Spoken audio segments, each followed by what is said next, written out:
ज़ैनब और जादुई किताब। ज़ैनब एक खामोश और बहुत समझदार लड़की थी। उसे पुरानी किताबें पढ़ने का बहुत शौक था।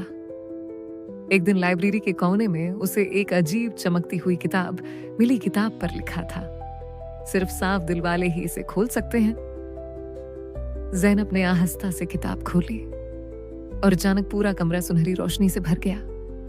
किताब के अंदर एक जादुई दुनिया थी, जहां बोलने वाले फूल, चमकते परिंदे और एक नन्हा सा जादुई खरगोश रहता था। खरगोश ने मुस्कुराकर कहा, ज़ैनब, ये दुनिया उन लोगों के लिए है जो दूसरों के दिल खुश करते हैं। फिर खरगोश उसे एक जादुई दरख्त के पास ले गया। दरख्त पर छोटे छोटे रोशन सितारे लगे थे।